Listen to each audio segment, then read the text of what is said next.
د افغانستان د خزانه یو پخوانی وزیر انوار الحق حادث یو ډیره مهمه انټرویو کړې ده. په دې انټرویو کې دا ویلي دي چې افغانستان کې د ټولو پښتنو طرفونو سیاسي ګوندونو اشخاصو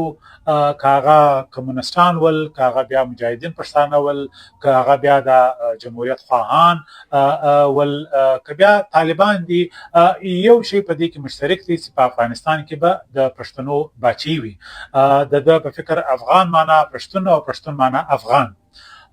دا خبره ولی ډیره مهمه ده په داسې حال کې چې په افغانستان کې د پښتنو نفوذ د پښتنو دعوا ده چې دا 50% ده څوک 80% ده حتی کې ځینې ملتپاله وایي 80% ده خو په حقیقت کې دا ده چې دا 40% هم نه ده. 40% معنا د سی آی ای کوم فیکټس بوک دی هغه دا دعوا کوي چې په افغانستان کې د پښتنو آبادی یا نفوذ 40% دي نو که 80% غیر افغانان وي غیر پښتانه وي او د هغو په واک کې په اقتدار کې د راتګ لپاره یو میکانیزم نه وي نو افغانستان به د تل لپاره بې ثباته وي هلته به د جګړې امکانات وي هلته به کرکه وي. بیا چې موږ وګورو ټول تاریخ زه 200 کال تاریخ چې احمدشاه بابا د افغانستان جوړ کړی دی هلته نه د تیر 100 کال خبره کوم هر وخت پښتون چې دی هغه په واک پاتې شوی دی. په شلمه پیړۍ کې د امیر حبیب الله خان بیا وروسته په منځ کې د درو میاشتو لپاره حبیب الله خان کلکانی یو تاجک مشر و دغه بچي بیا وروسته پښتون امان الله خان بیا پښتون نادر شاه بیا پښتون ظاهر شاه دغه بعد چې دی بیا کله داود خان راځي هغه بیا پښتون مشر وو همدارنګه چې بیا د قبرستانو کودتا کیږي نور محمد ترکی یو پښتون وو همدارنګه حافظ الله امین پښتون وو بیا وروسته ډاکټر نجیب الله پښتون وو د دې بعد چې کوم بیا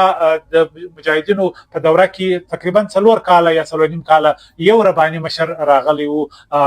چې هغه په منځ کې یو استثناء ده. د دې وروسته بیا موږ ولیدل چې طالبان رالو هغه ټول پښتانه وو د طالبانو بعد بیا د جمهوریت خواهان رالو په اصطلاح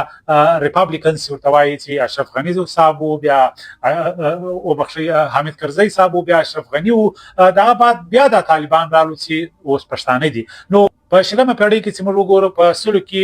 90% د پښتنو بچي پاتې شوی ده. نو نن چې د افغانستان ټولنه د په اصطلاح د ډبرې د زمانې ټولنه ده افغانستان وروسته دومره پاتې شو چې ځوان پاکستان د اتمی هیواد جوړ شو او ډېر پر مخ لاړی خو افغانستان هم هڅه پاتې دی. نو پښتنه نن دا ده چې پښتنو چې کوم مشرتابه دي د دې اعتصاب پکار دی د دوی څخه پښتنه کول پکار دی چې تاسو دا ټوله برلاسي و نو تاسو د دې ټولنې سره څنګه انصاف وکړي تاسو د 80% غیر افغانانو دا و سره کم انصاف کړی دی تر اوسه هیڅ اساسي قانون نشته یو ازبک صدر نشي جوړېدی یو تاجک حتی کې چې ډاکټر عبدالله یو پښتون افغان وو هغه لا هم دغه سره 2 واره درغلي و چې په الیکشن کې افغان صدر نشو جوړ همدارنګه په وروسته بیا د طالبان په دوره کې هم نن هیڅ لږکۍ نمائندګي نه لري یعنی 80% غیر نمائندګي په افغانستان کې پاتې دي هیڅ میکانیزم اساسي قانون داسې یو سوشل کانټراکټ نشته چې د افغانستان کې د غیر پښتنو نمائندګي یقیني کړي. دا په دې مهمه ده چې افغانستان کې ثبات نصراتلی تقریبا د 80% خلکو نمائندګي موثره نمائندګي نه وي او طاقت د توازن پړه هر وخت یعنی چې کومه ترازو د هر وخت د پښتنو په طرف دا ډیره مهمه ده. بیا له بدقسمتۍ سره د ډیورنډ مسله چې دا هغه پښتنو هر وخت راپورته کړې ده پر دې بنیاد پروپاګاندا او کرکه کړې ده او د پاکستان او پښتنو ته هر وخت بدامني او هغه اصلو تاسول توپک راخستل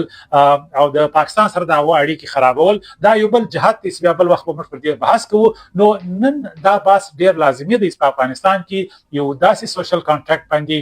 پښتانه یعنی خپل کوم د واک مناپلی ده د اقتدار مناپلی ده پر دې بیا غور وکړي او د افغانستان د ثبات لپاره د سیمې د امن او ثبات لپاره یو نوې اساسي قانون یو نوې میکانیزم جوړ کړي چې پاکي د غیر افغانانو پښتنو نمائندګي هم وي او افغانستان یو ثباتي لور روان شي. بهرانيان راځي د خپل ګټو لپاره برته بځي خو افغانان او د نور کوم لږکي دي دغه ترمنځ د اقتدار د طاقت کوم د توازن دی په دې کې نوې بیلانس پکار